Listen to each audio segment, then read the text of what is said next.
nous resterons unis, tous ensemble, jusqu'à la victoire de la révolution citoyenne. Mientras más se avanza hacia el sur, los hechos anuncian la llegada del progreso. Aquí las carreteras ya tienen 6 carriles. El desarrollo vial, apenas a 2 horas de la frontera con Nariño, es notorio. La soberanía se impone frente a las nuevas relaciones de poder. You can keep a military base in Ecuador if we get a military base in Florida. El ser humano sobre el capital. En Ecuador lo que hemos visto es que el desempleo había bajado hasta 6.1%. El sector privado, el sector empleador está creciendo. Mientras una de las civilizaciones más antiguas se desmorona. And actually that was the first idea, that we should present the work that was going on in countries like Ecuador. Una propuesta única e innovadora. Got a telephone call that President Correa wanted to meet with me. El rol que está teniendo en este momento, por una parte, el presidente Correa, por otra parte, su revolución ciudadana, se distingue a escala internacional como una de las experiencias más interesantes, porque se está llevando a cabo lo que podríamos llamar una refundación del país, una reconstrucción política, pero también social, económica, cultural del país. Y por consiguiente esto se observa con un gran interés a escala internacional. ¿Tú crees que la política de Rafael Correa es original? Sí, es evidente.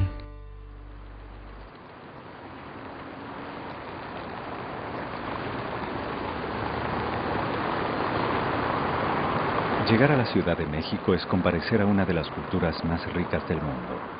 Allí, sus más de 8,5 millones de habitantes recorren a diario la doble vía del pasado y del presente. En medio de la velocidad y de los contrastes propios de las grandes urbes, opera la Consulta Mitofsky, la empresa mexicana líder en investigación pública y una de las más respetadas a nivel internacional. Sus trabajos son tan variados como profundos. El índice de desempeño de los presidentes del mundo fue uno de sus temas recientes y que acaparó la atención de millones de ciudadanos de todas las naciones. Primero, tendríamos que ver la historia de Ecuador. La historia de Ecuador es una historia de presidentes efímeros, presidentes que iban y caían, y cuando entraba alguien es prácticamente la apuesta era cuánto iba a durar. Entonces era una sucesión de fracasos de gobierno, llamarlos de alguna manera. De repente, cuando entra él en un rompimiento de un sistema político, le llamaría yo así porque sí llega, simplemente te diría, en un año el presidente anterior traía 21% de aprobación y él lo triplica a 71% por su sola llegada. La crisis mundial del 2008 no afectó la credibilidad de un presidente tenaz que tomó medidas sociales y económicas acertadas y aceptadas en el electorado, con el que desarrolló una inédita relación de lealtad. 5 años después de electo, según la Consulta Mitofsky, su evaluación positiva es del 81%, la más alta de los mandatarios de América, sobrepasando a presidentes como Barack Obama, de Estados Unidos, y Stephen Harper, de Canadá.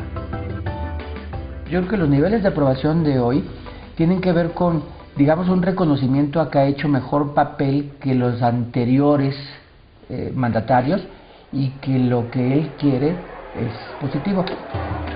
Atenas, Grecia. Caminar por las ruinas de una civilización que transformó al mundo estremece. Al igual que mirar cómo cientos de manifestantes no alcanzan a entender en qué momento su país se fue a la ruina. Grecia se desmorona y su origen es conocido. El sistema bancario privado promovió una serie de riesgosas facilidades para el acceso a un crédito desmedido, antitécnico e irresponsable. Los ciudadanos griegos cayeron ante ese espejismo provocado por una banca que no tuvo la regulación y el control adecuados, complicando un escenario crítico que ahora el gobierno quiere resolver, evitando cobrar y recuperar el dinero que prestó a la banca en problemas.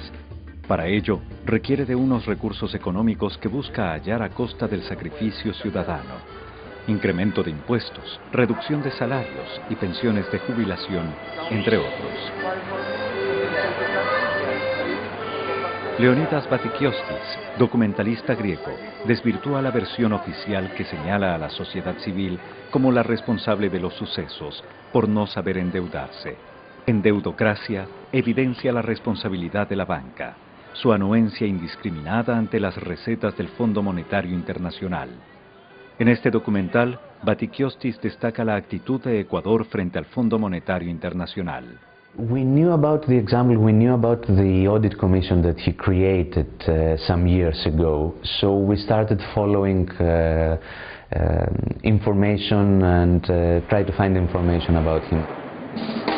Το Ιράκ κατάφερε να διαγράψει ένα μεγάλο τμήμα του χρέους του με τις πλάτες μιας αυτοκρατορίας. Μια άλλη χώρα όμως αποφάσισε να σταθεί στα δικά της πόδια και να τα βάλει με το Διεθνές Νομισματικό Ταμείο και τους μεγάλους δανειστές της. Κατάφερε να αποδείξει ότι το χρέος της ήταν όχι μόνο απεχθές, αλλά παράνομο και αντισυνταγματικό. Καλώς ήρθατε στον Ισημερινό. Actually, I made a radio program about Rafael Correa and Ecuador and this audit commission, and it was the first time that so many people called and were asking for more information, journalists, even politicians, and actually that was the first idea that we should present the work that was going on in countries like Ecuador, especially with the audit commission.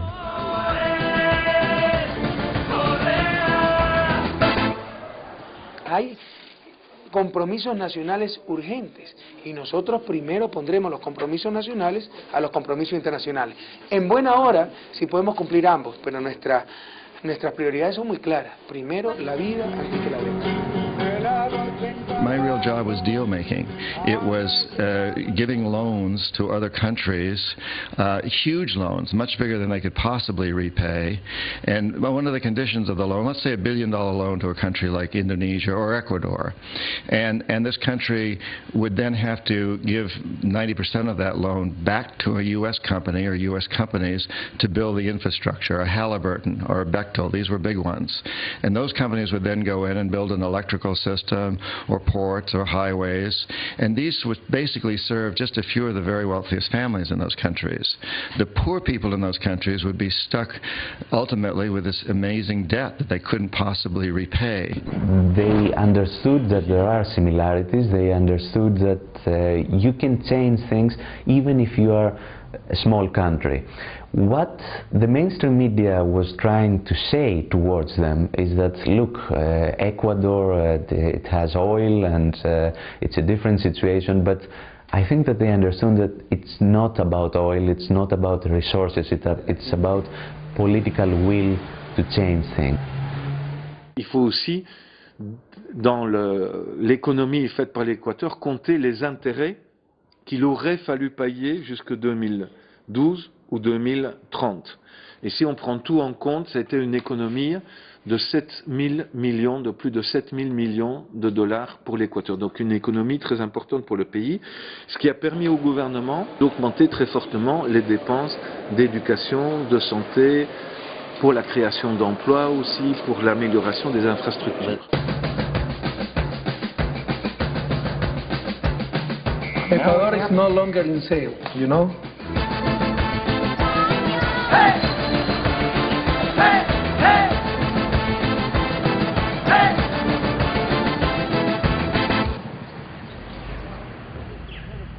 Boston, Estados Unidos. En el Instituto Tecnológico de Massachusetts, uno de los más importantes del mundo en la enseñanza de la ciencia y la tecnología, dicta clases Noam Chomsky. Este lingüista, filósofo y activista estadounidense es considerado como el más importante de los pensadores contemporáneos. Irreverente, crítico y estudioso de los sucesos políticos de América Latina, Chomsky destaca del proceso ecuatoriano la interesa para establecer un nuevo tipo de relaciones internacionales auténticas y soberanas. First of all, Washington doesn't like anything that's happening in South America for very good reasons. South America has changed. In the last decade, for the first time in 500 years, South America has begun to move towards integration, degree of integration. Things like UNASUR, Mercosur, maybe someday a Bank of the South, the ALBA policies. They're moving towards some form of integration, and that's a prerequisite for independence. There isn't a single military base left, U.S. military base, And in fact, I think the last one was Montan, Ecuador. And Correa made a great statement, I thought. He said, you recall, he said, you can keep the military base in Ecuador if we get a military base in Florida. Como lo dije en su momento, si no hay ningún problema en tener una base norteamericana en Ecuador, perfecto. Podemos dar permiso para que instalen esa base, siempre y cuando nos den permiso para instalar una base militar ecuatoriana en Miami. Si no hay ningún problema, van a aceptar. Well, the fact that those views like that are being expressed and to some extent implemented is very significant. It's a major change in international affairs. Major change. Las elecciones francesas de este año tuvieron un candidato revelación proveniente del frente de izquierda. Jean-Luc Mélenchon puso en aprietos a la derecha de su país, alcanzando una importante votación. Finalmente, fueron los electores de Mélenchon, jóvenes en su mayoría, quienes permitieron al socialista François Hollande pasar a la segunda vuelta. Esto en medio de una Europa convulsionada por una fuerte crisis económica. Mélenchon, admirador del proceso político ecuatoriano, preconizó la revolución ciudadana en la patria de Napoléon Bonaparte. Nous avons fait un travail extrêmement important avec mes proches, d'interrogation, de visites sur place et de rencontres pour bien comprendre les processus d'Amérique du Sud, les processus révolutionnaires, parce qu'ils avaient d'abord quelque chose d'absolument original, c'est que c'est la première vague progressiste et démocratique après la chute du mur de Berlin. L'inéluctable révolution citoyenne qui s'avance et qui commence par l'insurrection que nous allons mener dans les urnes avec nos bulletins de vote. En particulier celle de l'Équateur, où des processus politiques ont été très aboutis. Et donc, à ce titre, nous ont impressionnés et fait réfléchir. Par exemple, quelque chose qui peut paraître banal. Comment nommer la révolution à laquelle nous aspirons? Pour vous, c'est évident. Pour nous, non. Nous avons vécu des révolutions socialistes, des révolutions communistes.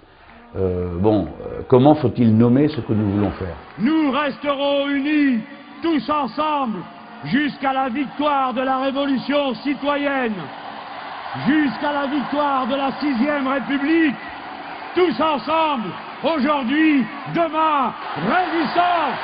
Et donc nous avons emprunté à la doctrine équatorienne le concept de révolution citoyenne. On peut dire, mais ce n'est qu'un adjectif. Non, c'est beaucoup plus qu'un adjectif.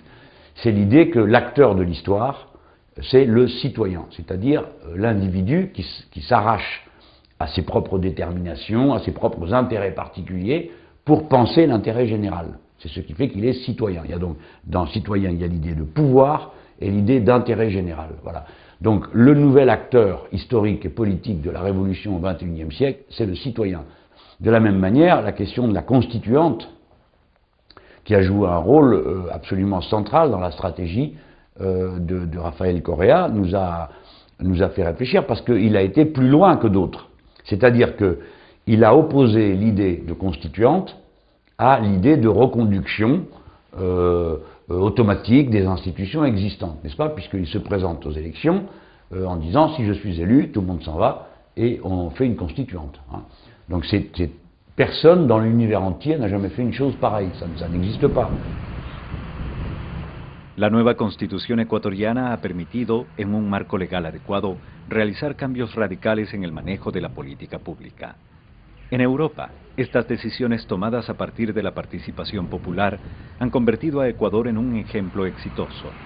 Este es el pensamiento de Ignacio Ramonet, cientista social, especialista en geopolítica y exdirector del influyente y prestigioso Le Monde Diplomatique de Francia. Hoy día en Europa, por ejemplo, se está viviendo un poco lo que se vivió en América Latina en los años 70-80, es lo que se llamó las crisis del ajuste estructural y la crisis de la deuda externa, ¿verdad? Y hay que decir que para muchos intelectuales europeos, precisamente la idea es que miremos a la experiencia de América Latina, cómo América Latina ha podido salir de la crisis de la deuda y en vez de llevar a cabo, como se está haciendo en Europa, una destrucción del estado de bienestar, al contrario, tratar de construir un estado de bienestar como se está haciendo en Ecuador. es decir, dándole pensiones a personas que no tenían pensiones, creando el salario mínimo y desarrollando el salario mínimo, multiplicando las políticas escolares de escuela gratuita, universidad gratuita, etcétera, políticas de salud. Todo eso se está desmantelando en este momento en Europa. Una nueva filosofía se consolida como método para analizar la crisis. El concepto del buen vivir como una auténtica, nueva y soberana forma de pensar nuestras economías tiene una alta valoración para filósofos contemporáneos como Edgar Morin, reconocido sociólogo, antropólogo e investigador, quien en su libro La vía para el futuro de la humanidad, una obra con más de 100.000 ejemplares vendidos en Francia, cita el concepto y al presidente Correa. Pienso cuando un país como Ecuador es un país que es multicultural, que tiene un conjunto de culturas diversas, indígenas y también que llegan a la inmigración, la idea de hacer la simbiosis de las mejores cualidades de cada cultura para hacer una cultura nacional del bien vivir. Por ejemplo, yo y mi último libro sobre los asuntos políticos, yo tomo la idea del bien vivir del presidente Correa para decir que nosotros también debemos orientar nuestra política con esta finalidad del bien vivir. Yo hice la integración personal para la Francia de esta idea y pensé que vale para todos los continentes, todas las naciones, en cada nación con su especificidad, es evidente.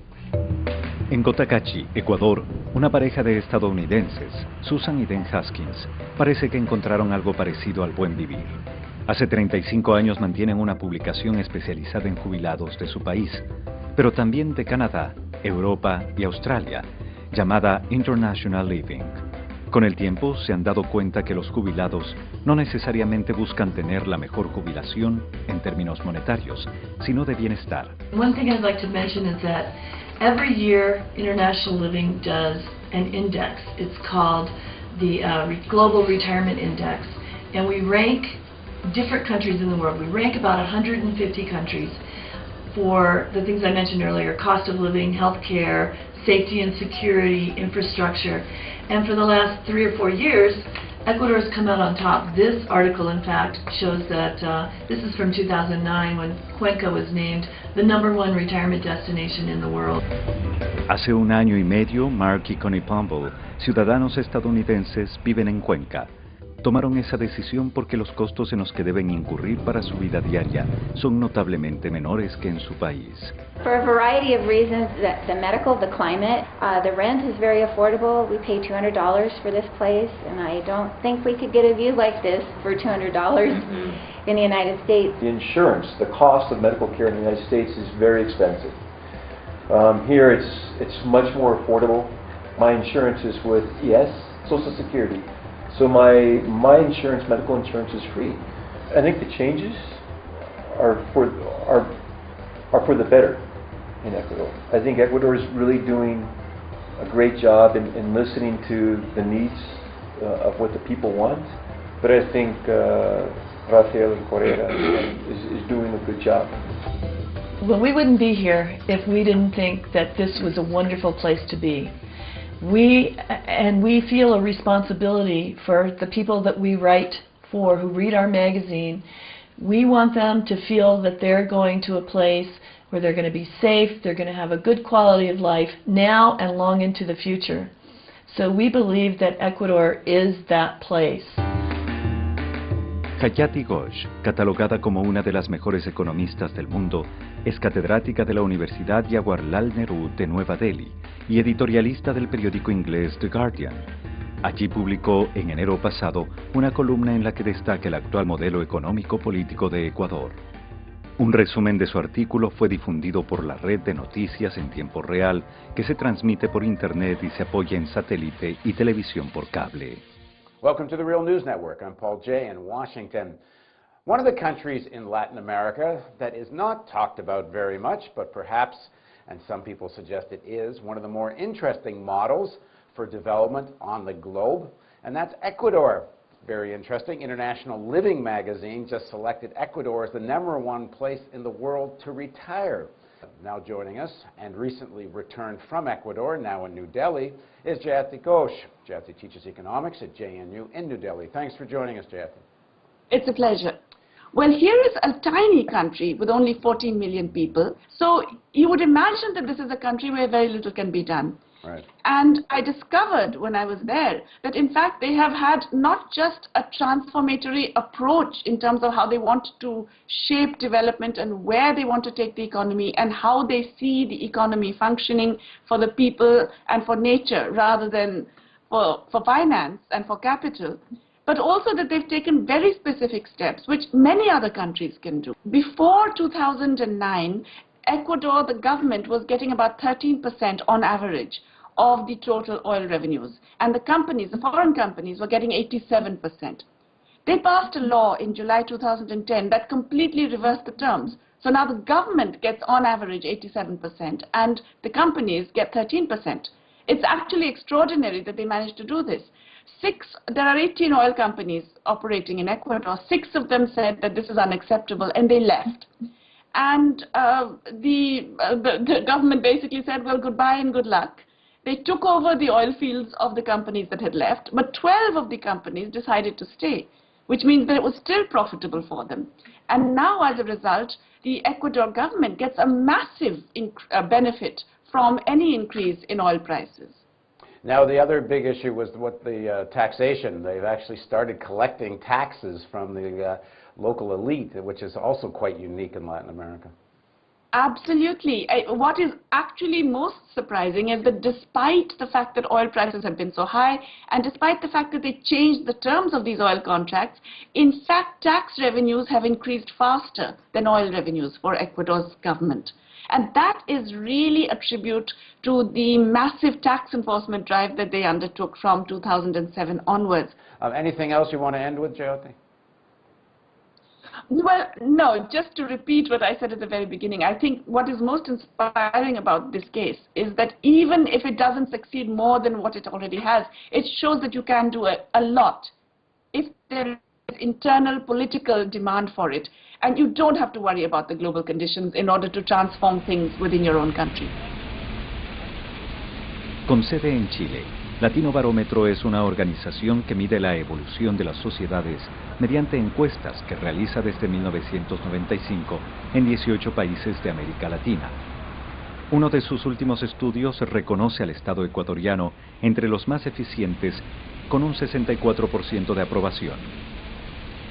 En términos numéricos, lo que se podría destacar es de que el proceso de transformación estructural que ha tenido Ecuador a través de su nueva constitución y todos los cambios normativos, legales que han tenido, se ha producido un mejoramiento de la percepción que tiene la gente de que el gobierno trabaja para la mayoría.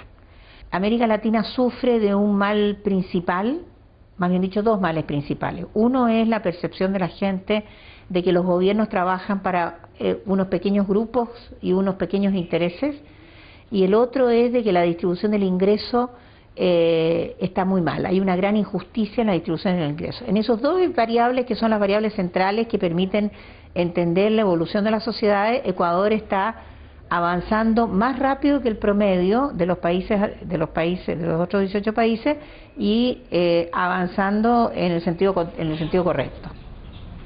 La Comisión Económica para América Latina, CEPAL, forma parte de las Naciones Unidas. Tiene su sede en Chile y se creó para contribuir al desarrollo de América Latina, las relaciones entre sus países y demás naciones del mundo, entre quienes impulsa la integración y cooperación mutua. Anualmente, la CEPAL difunde una lista de 20 países según su crecimiento. Ahí, Ecuador será el tercero. Bueno, en primer lugar hay que destacar algo muy importante, y es que los niveles de endeudamiento del Ecuador han alcanzado los menores niveles históricos. Ecuador en este momento tiene un nivel de endeudamiento externo de 22.2%, que es el nivel más bajo de la historia del Ecuador. El Ecuador creció 8% el año pasado, 2011, este año va a seguir con un crecimiento importante, y creo que uno de los grandes dinamismos que ha tenido el Ecuador ha estado fundamentalmente en la inversión pública, que lo que hace al final de cuentas es promover una mayor igualdad en la sociedad. El Centro para la Investigación Política y Económica, CEPR por sus siglas en inglés, se creó en Estados Unidos en 1999 para promover el debate académico sobre varios temas relacionados con la economía y el desarrollo social. La cadena de noticias internacional CNN invitó a uno de sus principales miembros para analizar la actual política económica ecuatoriana. Ahora, Rebeca, si medimos el nivel de la pobreza, es cierto, según la CEPAL, lo medimos desde el punto de vista de ingreso, el ingreso ha aumentado, por tanto, midiéndolo desde esa perspectiva, ha movido a gente de los niveles más bajos de pobreza, los ha sacado de ese nivel, por tanto, disminuye la pobreza. Pero veamos la pobreza desde otra perspectiva. Por ejemplo, acceso a servicios básicos, servicios de infraestructura, el tener carreteras que funcionen, el tener oportunidad de empleo que ayuden a generar trabajo que sacan a la gente de la pobreza. Según el estudio de ustedes, ¿cómo está Ecuador en ese caso? Absolutamente, el empleo es importantísimo para mantener adelante el progreso que un país ha logrado. En Ecuador lo que hemos visto es que el desempleo había bajado hasta 6.1% antes de la recesión. Durante la recesión subió a 9.1%, pero ahora se encuentra en 4.9%, que es el nivel más bajo que han visto desde que esa serie de estadística empezó en 2007. Así que los adultos sí están trabajando, así que ese progreso va a poder seguir adelante en el futuro, porque no es solamente que el gobierno esté distribuyendo dinero, sino que el sector privado, el sector empleador está creciendo. En Washington, D.C., capital de Estados Unidos y sede del capitalismo mundial, reside el codirector del CEPR, Mark Weisbord, doctor en economía por la Universidad de Michigan y articulista de periódicos como The New York Times, The Washington Post, Los Angeles Times. Este pensador estadounidense también destaca la política económica del presidente Rafael Correa. Well, I think they've done a really good job. They've pretty much doubled spending, social spending in general, doubled spending on education, a 50% increase in housing credits. That was a big part of the stimulus as well. Pretty large increases in microcredit. So in terms of the macroeconomic policy, social spending, education, increasing access to health care, I think those are the things that I would say explain why the government is doing well politically and in the polls. Los fines de semana y los días festivos, siempre por la noche, miles de colombianos siguen la transmisión de Noticias 1. Comparar el estado de las carreteras de Nariño, al sur de Colombia, con las de su vecino Ecuador, fue una de las noticias que produjo este equipo colombiano. Una vez se pasa Pasto, para llegar a Ecuador se debe tomar de nuevo la llamada vía panamericana, que pasa por la propia capital de Nariño, y aunque ustedes no lo crean, es esta. Para esto, el equipo periodístico colombiano viajó desde Bogotá hacia Quito. En ese objetivo, usó la vía panamericana, una de las más antiguas carreteras concebida hace 83 años para unir las Américas entre Alaska y Argentina. Poca velocidad y pasos totalmente destruidos. En Rumichaca, el viejo puente fronterizo despide los caminos de Nariño y nos adentra en Ecuador. Y en Tulcán, el primer pueblo ecuatoriano, ya se nota la diferencia. La carretera ya es del doble de ancho y mientras más se avanza hacia el sur, las vallas anuncian la llegada del progreso. El cambio se nota desde la calidad del asfalto y la profundidad de las cunetas. 2 horas más de camino nos situaron en Ibarra. Aquí las carreteras ya tienen 6 carriles. El desarrollo vial, apenas a 2 horas de la frontera con Nariño, es notorio. Este es el panorama de la vía.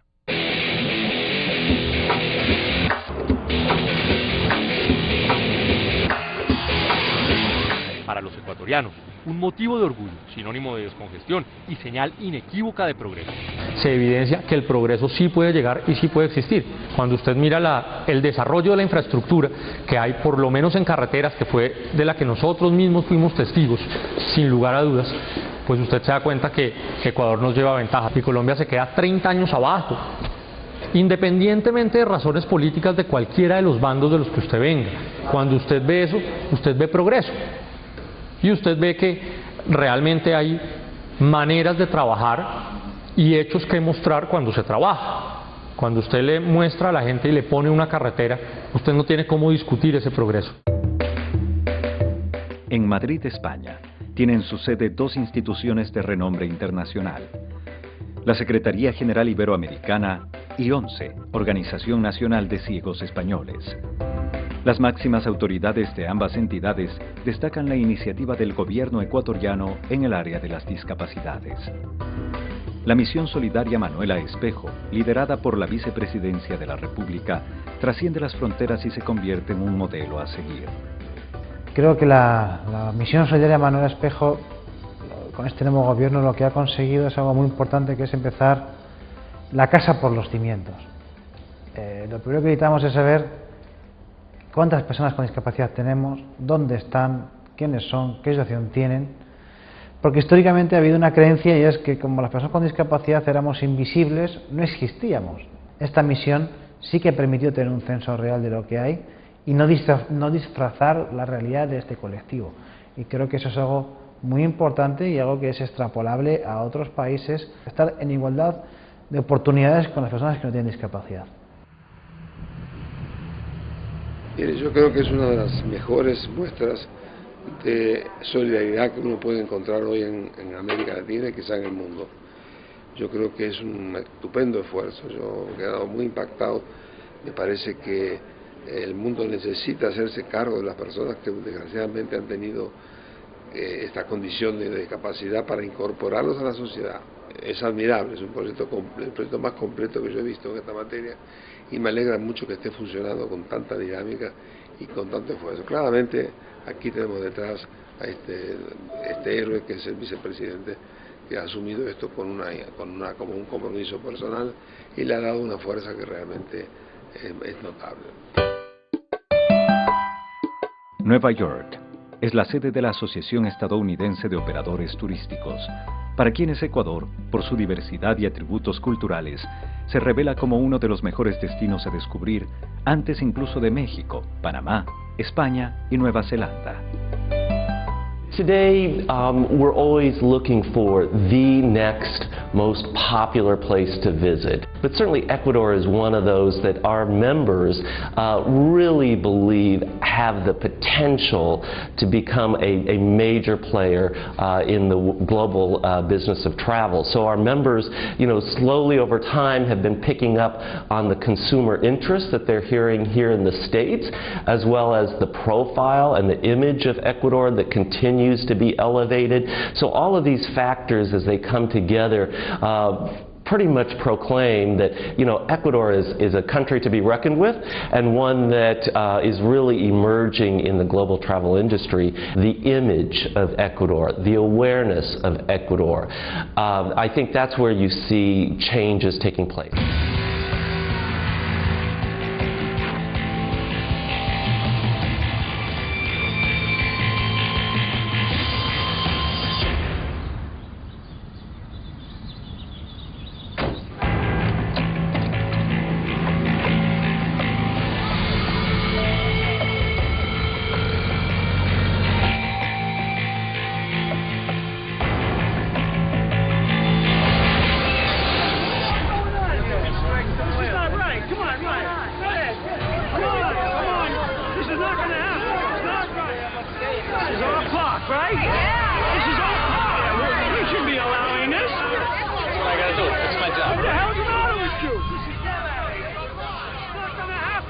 How does it make you feel when they pump oil in the park? I mean, I thought these parks were for the people. I mean, I bring my kids to this park. What about... No, you gotta talk to your representative. You don't have any power here. Are you kidding me with this? We're supposed to be planting trees. We're not supposed to be digging for oil in this park. But the thing is, they put this thing in a public park. Officer, this is totally unacceptable. You understand that, right? Is there anything we can do about this? They're entitled to. They have a permit. There's nothing we can do. Nothing?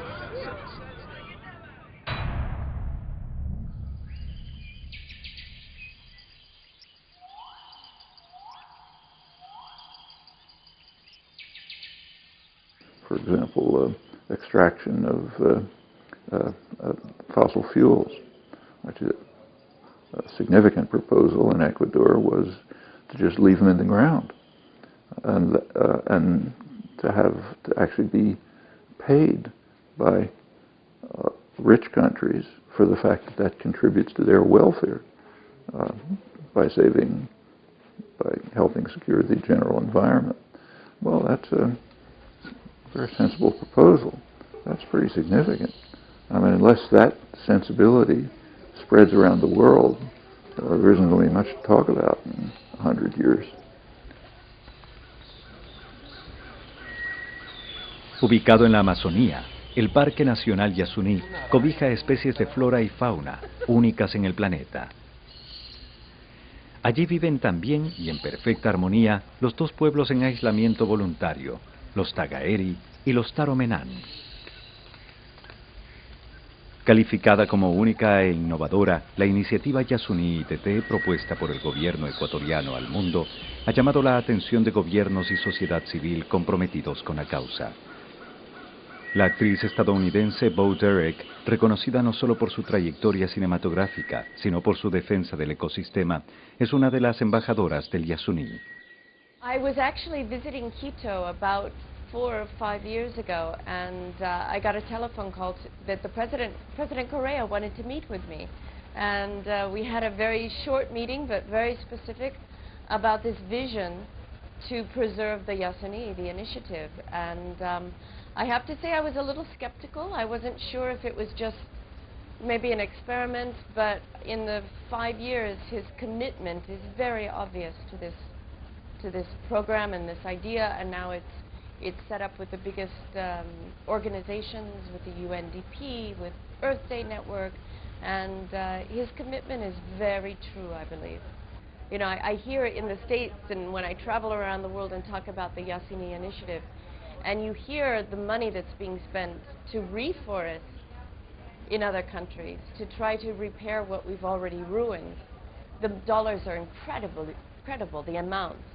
So the idea to just keep this already perfect, and this place is so unique, so special, so untouched, that I think this is the first place that should be left alone forever. And so I think it's a very innovative proposal. It's one that will require the collaboration of many parties from around the world. If it is successful, or when it is successful, I think people can look on this as a signature example of how today's generation is truly committed to protecting the world for those that come after us. Acceder y desarrollar software libre es un concepto vanguardista, generoso e inclusivo. Contrariamente a lo que se cree, la esencia del software libre no está en su gratuidad, sino en la libertad para usarlo, copiarlo, compartirlo y modificarlo. En Málaga, España, está Iniciativa Focus, una organización creada en 2011 para promover el conocimiento libre.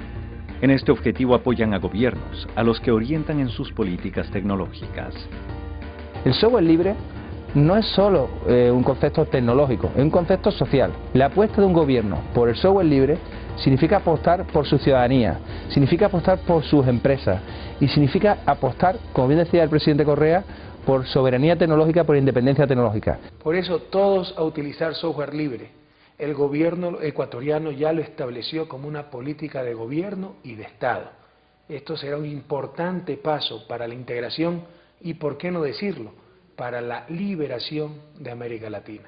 Nunca antes habíamos escuchado a un político decir de una forma tan sencilla, tan clara y tan abiertamente lo importante que era para los gobiernos apostar por software libre. Para lograr este reconocimiento, el presidente Correa debió sortear una lista inicial de 18 candidatos y una propuesta de 3 finalistas.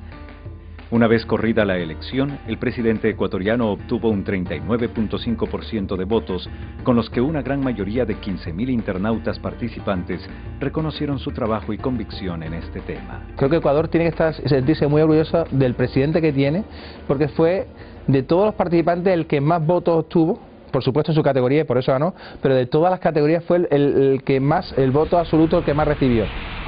El Ecuador desde afuera. Las cosas han cambiado. Reconocimiento, admiración y apoyo a un país que decidió trazar su propio destino a partir del progreso, la dignidad, el trabajo y la solidaridad. Es posible que en la historia de Ecuador no haya habido ningún momento tan benéfico como el que se está viviendo actualmente desde el punto de vista de interés de la población. Es decir, crecimiento económico, crecimiento cultural, inserción cultural, etcétera, en una atmósfera de paz, por otra parte, y en una atmósfera absolutamente democrática, ¿verdad? Crecimiento económico, democracia y paz. Over the last 5 years in Ecuador, and more generally over the last decade in the region, you have these alternatives to neoliberal thinking emerging through democratic elections. And you see success in terms of job creation, poverty reduction, raising quality of life, and the environment. Ecuador, I think, is a leader. And people need to understand this more and develop a better understanding of what Ecuador is achieving now and what they continue to achieve in the future. Et le modèle équatorien, en tout cas pour moi, Jean-Luc Mélenchon, a joué un grand rôle, sans doute plus important que ce que m'a inspiré la révolution vénézuélienne ou le processus argentin, que je connais bien, et parce que c'est un pays que j'aime beaucoup et auquel je suis personnellement lié de bien des manières. Bueno, yo pienso que Ecuador empezó una revolución ciudadana tal vez un poco anticipada de un proceso de una revolución planetaria. Lo que estamos viviendo es un fenómeno global, donde los ciudadanos buscan de verdad valores fundamentales, vida digna, y no se rehén a estos modelos individualistas neoliberales. Tal vez la diferencia es que Ecuador empezó ese proceso con un poco de anticipación. Pienso que es un tipo de presidente que cambió el modo común de ser presidente de una nación. Pienso que él tiene una inspiración muy justa y una capacidad de innovación. Lo que yo conozco del presidente es muy positivo y para mí una inspiración. Yo diría que Ecuador está dando un ejemplo de una batalla total, en la que la dimensión ecológica, la dimensión social, la dimensión política, la dimensión económica y la dimensión mediática están absolutamente articulados en un proyecto que efectivamente es revolucionario, en el sentido de que se trata de poner a Ecuador de pie. Ha estado un poco de cabeza y ahora se trata de ponerlo de pie, y ponerlo de pie dándole precisamente a los ciudadanos la posibilidad por fin de acceder a una dignidad que merecen.